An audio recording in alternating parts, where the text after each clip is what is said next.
journée autour du sport. On est très très heureux pour débuter cet après-midi de recevoir Stéphane Konaté. Vous êtes l'un des meilleurs basketteurs ivoiriens de votre génération. Pour donner une idée au public, quelques chiffres vous concernant. Du haut de votre 1m92 quand vous êtes debout, vous comptez plus de 200 sélections en équipe nationale. Vous êtes 20 fois champion de Côte d'Ivoire, une fois champion d'Afrique en club.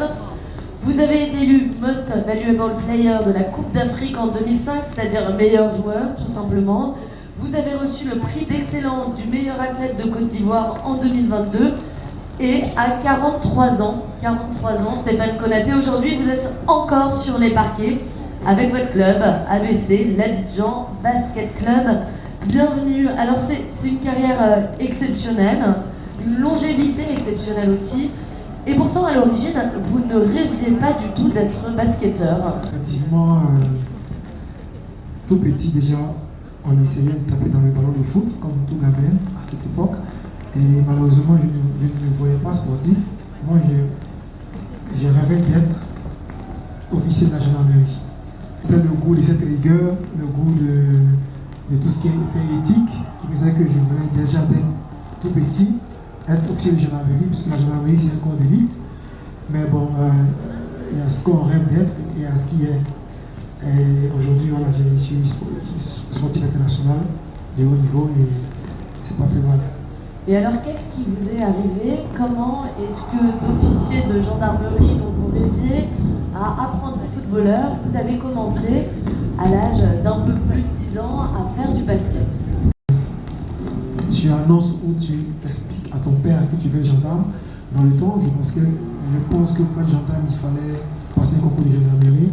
Mon vieux n'avait pas les moyens de m'offrir ce concours de gendarmerie. Du coup, baignant dans l'atmosphère de sportif, mon vieux était aussi très sportif et depuis tout petit, on a comme ça familialement essayé d'être dans le sport et ça m'a aidé à aller un peu vers le foot et après vers le basket.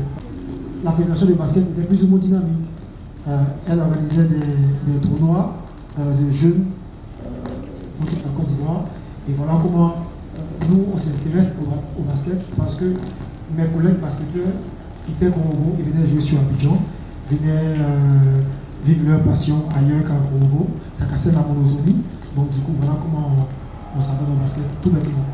Vous avez été repéré et c'est comme ça que vous avez commencé une carrière de basketteur. Je commence le basket à l'âge de 13-14 ans et à 14 ans, je suis détecté par la DTN dans le temps. Du coup, j'ai participé à une compétition internationale avec la catégorie Benjamin en équipe nationale. Et après, ça s'est passé en minime. Après, en cadet, pareil, j'ai été sélectionné pour l'équipe nationale. Et là, je me dis, bon, ce que tu voulais faire pour t'amuser, finalement, il commence à avoir du sérieux.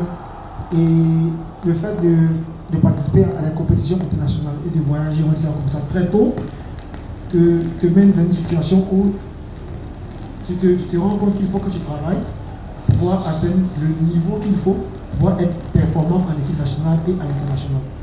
Donc, étant jeune, quand tu participes à ce genre de compétition, ben, tu as un gain en expérience. Et cette expérience-là, pour l'effectuer, il faut que tu puisses travailler, il faut que tu puisses avoir un éthique de travail, il faut que tu puisses être rigoureux, il faut que tu puisses avoir des principes voilà, qui vont te permettre de pouvoir perdurer dans ce haut niveau.